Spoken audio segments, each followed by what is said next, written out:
Hello 8th class, welcome back to our channel. Today I am back with yet another video of your biology, 8th class biology. Fourth chapter हम कर रहे हैं, उसमें ये हमारा third lecture है fourth chapter का। इसमें हम interdependence of plants and animals discuss करने वाले हैं। एज आई टोल्ड यू, मैं बहुत छोटे छोटे लेक्चर्स बना रही हूँ ताकि आपको सारे कॉन्सेप्ट्स क्लियर हो जाएं। ठीक है, अगर आपको कंटेंट अच्छा लगता है तो प्लीज़ वीडियो को लाइक करिए, शेयर करिए अपने फ्रेंड्स के साथ and do subscribe to the channel को सब्सक्राइब किए बिना बिल्कुल मत जाइएगा। Okay, take care, study well. Start करते हैं interdependence of plants and animals. हम ये सब कुछ बेसिक्स पढ़ चुके हैं इस चैप्टर के कि प्लांट्स और एनिमल्स जो बायोटिक फैक्टर्स हैं, उनके साथ मतलब प्लांट्स एंड एनिमल्स तो बायोटिक फैक्टर्स हैं। बायोटिक और अबायोटिक फैक्टर्स के हम इंटरडिपेंडेंस पढ़ चुके हैं। अब हम अबायोटिक फैक्टर्स जो हैं वो आपस में कैसे एक दूसरे पे डिपेंड करते हैं, कैसे रिलेटेड हैं, वो पढ़ने वाले हैं। ठीक है, we have learned earlier in this chapter that living organisms cannot live independently, मतलब they have to survive on each other and abiotic components। अब हम बात करें कि बायोटिक कंपोनेंट्स आपस में कैसे रिलेट करते हैं। So first is dependence of animals on plants. Animals obviously हम एनिमल्स हम में से किसी के पास भी ये ताकत नहीं है कि हम धूप में बैठ जाएं और हवा और पानी पीते रहें और उससे बहुत सारा खाना बना लें, वो नहीं हो सकता। ठीक है, योगी कर सकते हैं, बहुत अल्टीमेट जो लेवल होता है योग का, या बहुत जो पावरफुल योगीज होते हैं किसी ज़माने में वो करते थे, अभी भी होंगे, but we are not aware of them. Anyways we are simple human beings, तो हमें तो हम वो नहीं कर सकते हैं, है ना। So we have to consume our food directly or indirectly from plants only. So animals directly or indirectly depend on plants for their food. Directly मतलब कि जैसे मैं हूँ, I do not, I am a totally herbivore, मतलब हम plant products ही खाते हैं। Animal products में मीट कंज्यूम नहीं करते। एनिमल प्रोडक्ट्स में हम yes we do use certain animal products like honey etc. So but directly और indirectly we are all dependent on the plants for our food. जो carnivores हैं या जो ओमनीवोर्स हैं, सब लोग अपने फूड के लिए डायरेक्टली या इनडायरेक्टली प्लांट्स पे ही डिपेंडेंट है। मतलब जो लोग नॉन वेज खा रहे हैं, वो जो नॉन वेज खा रहे हैं, जिस एनिमल का फ्लैश या मीट खा रहे हैं, कंज्यूम कर रहे हैं, वो अल्टीमेटली प्लांट्स पे डिपेंडेंट है अपने फूड सोर्स के लिए। So this is how we can say that directly और indirectly each and every animal is dependent on the plants for its food. Then second is trees को और क्या फ़ायदा है, प्लांट्स को और क्या फ़ायदा है कि they give shelter to animals. बहुत सारे एनिमल्स को ट्रीज से शेल्टर मिलता है। बर्ड्स उस पर नेस्ट बनाती हैं ना, और मंकीज़ और एप्स जो होते हैं वो पेड़ों पे ही ज़्यादातर रहते हैं। मैंने आपको एक टर्म बताई थी, ऐसे एनिमल्स, ऐसे ऑर्गेनिजम्स जो मोस्ट ऑफ द टाइम अपनी लाइफ का ट्रीज़ पे स्पेंड करते हैं, उनको हम क्या बोलते हैं? We call them arboreal animals. Arboreal animals बोलते हैं हम, जिसमें कि हमारे बर्ड्स आ गए, स्क्विरल्स आ गए, मंकीज आ गए, एप्स आ गए, ये सारे आर्बोरियल एनिमल्स हैं। देन प्लांट्स प्रोड्यूस, अब एक और बहुत इंपॉर्टेंट काम करते हैं प्लांट्स की, भाई they produce oxygen during photosynthesis. Photosynthesis perform करते हैं अपना फूड प्रिपेयर करने के लिए, उसके साथ ही साथ हमें बहुत यूजफुल बाय प्रोडक्ट देते हैं, दैट इज ऑक्सीजन। तो it is utilize by us for respiration. सारे एनिमल्स ऑक्सीजन को यूज़ करते हैं रेस्पिरेशन की प्रोसेस के लिए।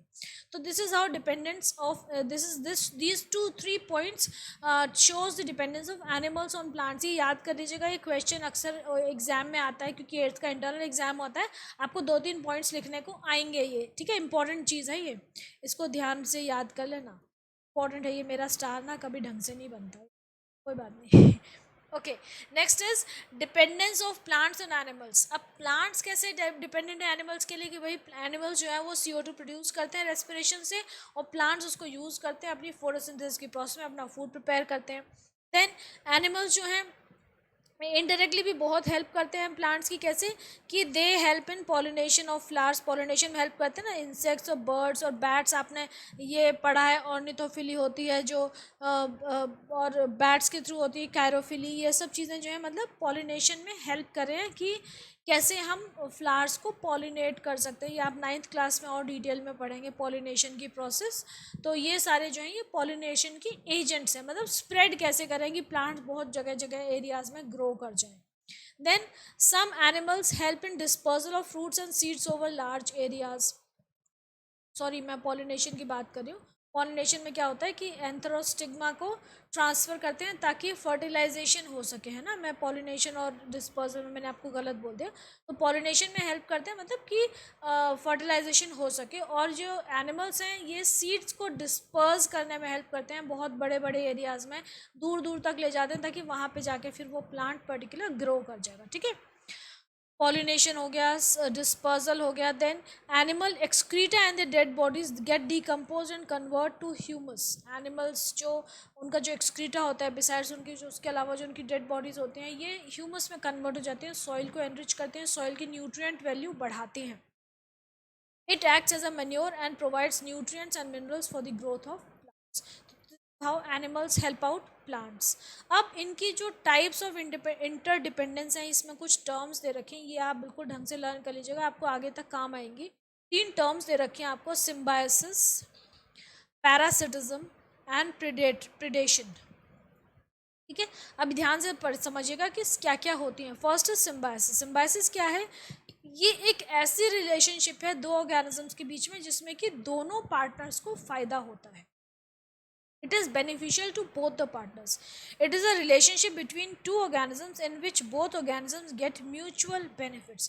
एक दूसरे को फ़ायदा पहुंचाते हैं, they are being benefited, नुकसान नहीं होता है, ठीक है। एक दूसरे को हेल्प आउट करते हैं, तो ये हो गई एक म्यूचुअली हेल्दी रिलेशनशिप जिसमें कि एक दूसरे को वो हेल्प आउट करते हैं, that is known as symbiosis या सिम्बायोटिक रिलेशनशिप, ठीक है। इसको हम सिम्बायोसिस बोलते हैं, या फिर अगर आप इसको बोलेंगे जैसे सिम्बायोसिस तो प्रॉपर नाउन हो गई, अदरवाइज हम इसको बोल सकते हैं सिम्बायोटिक रिलेशनशिप, ठीक है।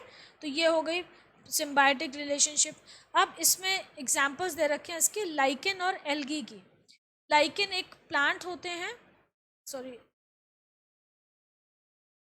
लाइकेन और एल्गा एंड फंगस।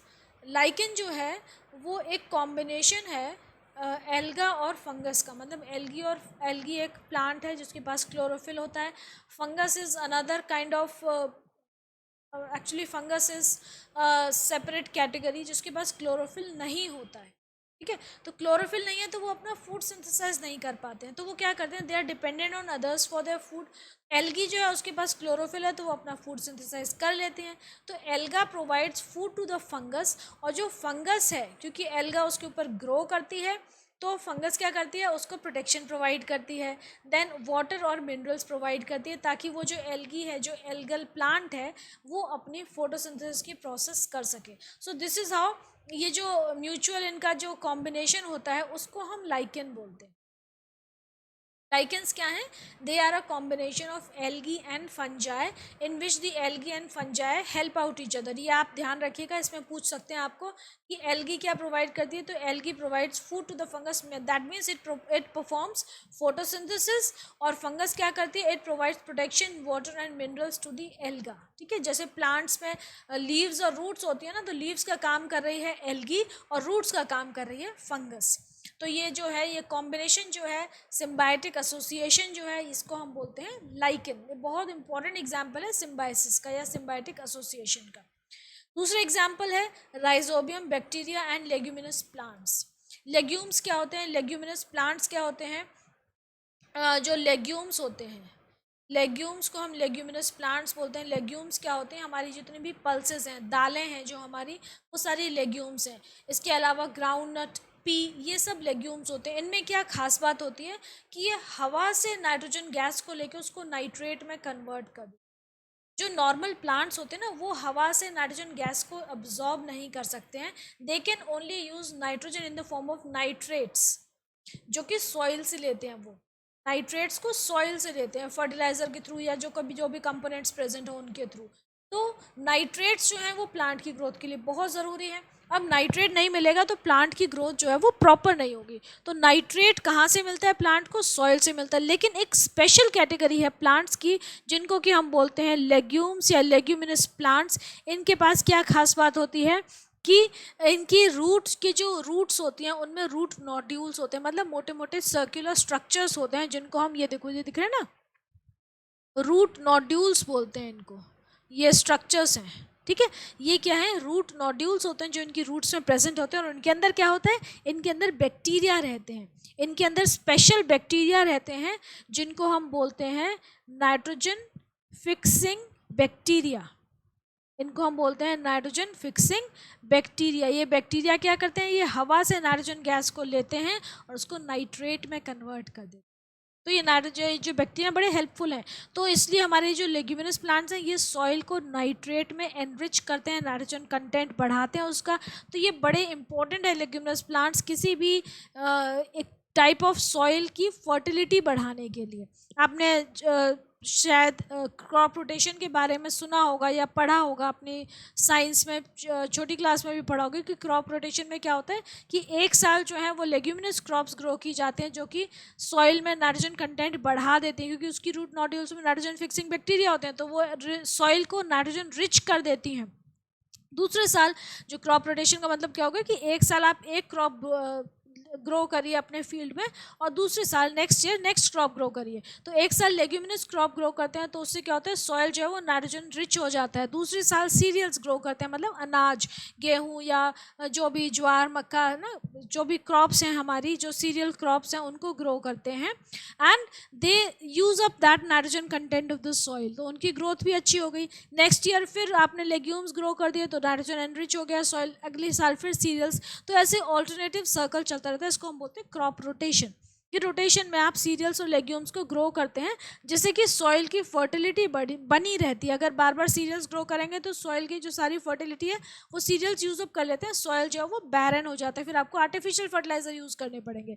तो this is the best natural method to provide to enrich the soil and to provide nutrients to the growing plants.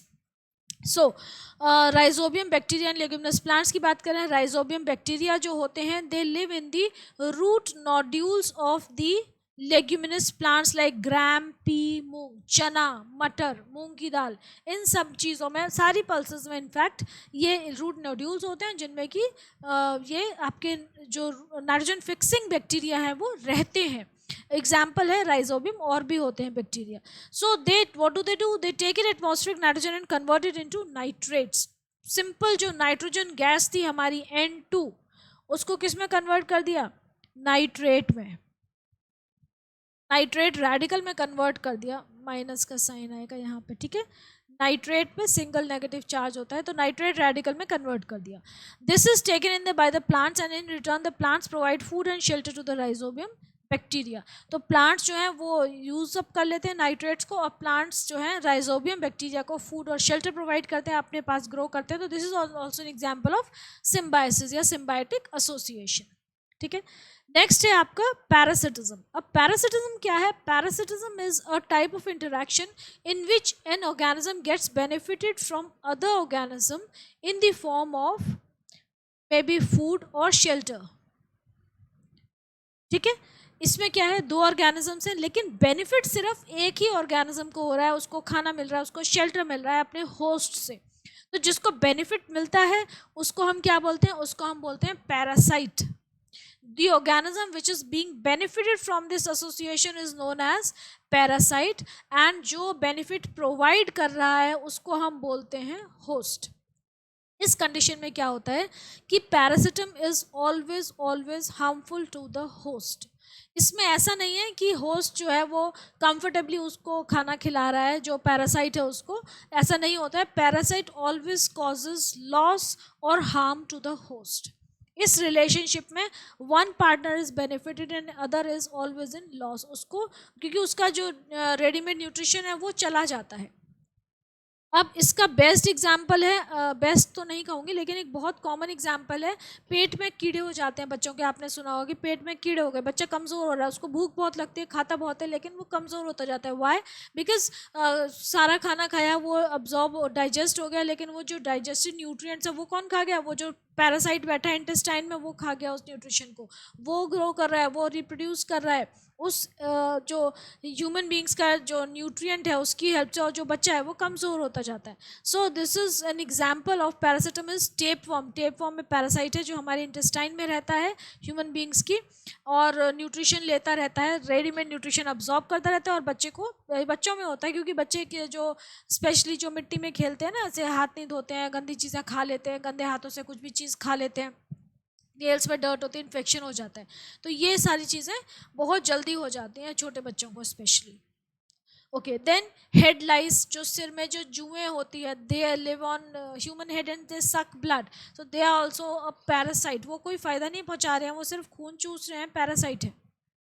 कुस्कुटा एक प्लांट पैरासाइट है. कुस्कुटा जो है, it is a non green plant, it gets readymade food from the host. ये Cuscuta जो bell है, इसको अमर bell बोलते हैं हिंदी में, ये प्लांट पे ग्रो करती है, प्लांट से पूरा न्यूट्रिशन लेती है, उसको कोई फ़ायदा नहीं देती है, उसको सिर्फ नुकसान पहुंचाती है. अब यहाँ पे आपको एक क्वेश्चन पूछा, does the parasitic plant harm the host plant? Yes. Okay, next is predation. Predation में ये कौन सा इंटरेक्शन हो गया? इस this type of interaction in which a larger organism attacks, kills and feeds on a smaller organism is called predation. Predation मतलब एक बड़ा एनिमल जो है वो एक छोटे एनिमल को शिकार करता है, उसको मार के खा जाता है, that is known as predation. तो प्रिडेटर्स कोई भी हो सकते हैं जो दूसरे को एनिमल को खा रहे हैं, उसको कंज्यूम कर रहे हैं, उससे बेनिफिट उठा रहे हैं, तो दैट इज प्रिडेशन. तो प्रिडेशन में भी ऑब्वियसली एक ही पार्टनर को बेनिफिट हो रहा है, जो मर गया बेचारा उसको तो कोई बेनिफिट हुआ नहीं.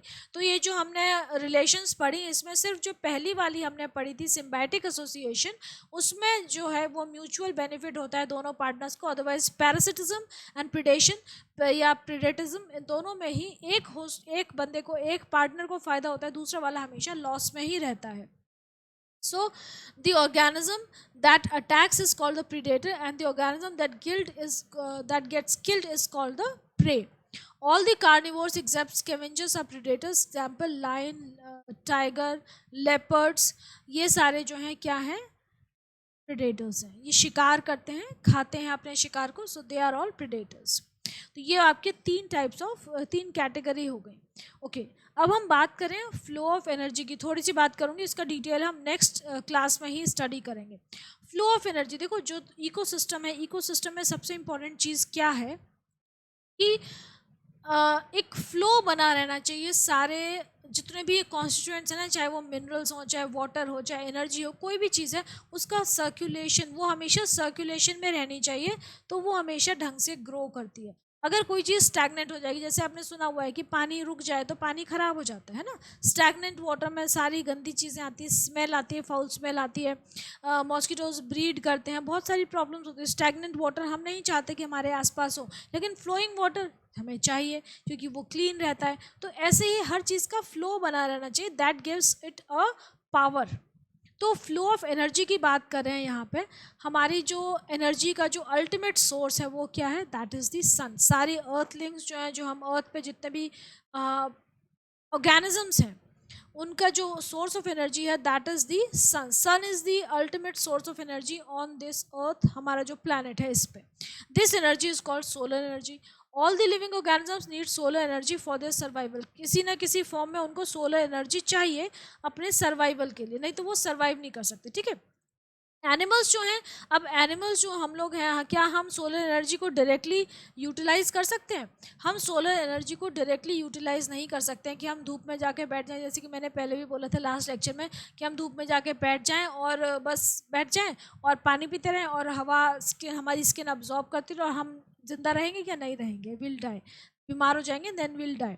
सो animals can not utilize the solar energy directly.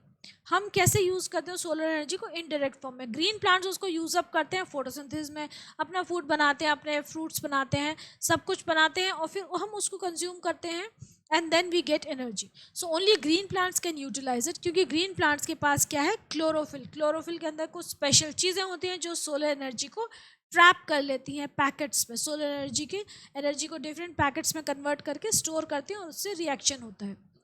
So they use this energy to make their food.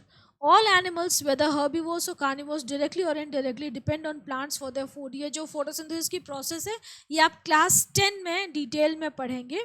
मैंने आपको पिछले लेक्चर में भी बताया था कि क्लास 9 और 10th की मैं ऑब्जेक्टिव क्वेश्चंस की सीरीज स्टार्ट करने वाली हूँ। यूट्यूब पे ही सारे लेक्चर्स डालूंगी मैं। कोर्स पूरा 9th और 10th का हमारे जो ऐप है उस पर अवेलेबल है। लेकिन ये जो रिवीजन वाले क्वेश्चंस में डालूंगी, अभी मैं काफ़ी अच्छी ये सीरीज स्टार्ट करने वाली हूँ। This will be available on the YouTube full thing. Okay, so ये शो करता है कि हर्बीवोर्स हो या कार्निवोर्स हो, कोई भी ऑर्गेनिज्म जो है लिविंग जो है वो ultimately that is dependent on the solar energy for its source of food. क्योंकि सोलर एनर्जी से प्लांट्स अपना फूड कंज्यूम करते हैं और प्लांट्स जो है वो सारे प्लांट्स सारे ऑर्गेनिजम्स का अल्टीमेट सोर्स ऑफ फूड है ना। हर्बीवोर्स तो डायरेक्टली प्लांट्स को खाते हैं, कार्निवोर्स इनडायरेक्टली, क्योंकि वो हर्बीवोर्स को खा रहे हैं, हर्बीवोर्स प्लांट्स को खा रहे हैं। तो इनडायरेक्टली और डायरेक्टली प्लांट्स पे ही सब लोग डिपेंड करते हैं अपने फूड के लिए। एंड प्लांट्स अपने फूड के लिए किस पे डिपेंडेंट है? सोलर एनर्जी पे। तो जो अल्टीमेट सोर्स ऑफ एनर्जी है that is the sun. It provides energy to all the organisms on this earth. हमारा जो अर्थ प्लानट है इसमें ultimate source of energy is the sun. So I wind it up here. इस lecture को हम यहीं finish करते हैं। बहुत बड़ा लेक्चर नहीं था, छोटा सा ही लेक्चर बनाया मैंने। इसके बाद हम फ्लो ऑफ एनर्जी कैसे कैसे होता है वो पढ़ेंगे, ठीक है। वो सारे डिटेल्स हम, मैं बहुत छोटे छोटे लेक्चर्स बना रही हूँ ताकि आपको कोई दिक्कत ना हो। तो I hope you like it, understood, you must have understood. फिर भी कोई इशू आए तो प्लीज़ आप कमेंट सेक्शन में बता दीजिएगा। अच्छा लगे तो आप लाइक करिए वीडियो को, चैनल को सब्सक्राइब करिए and do share it with your friends. Okay, take care of yourself, take care of your health.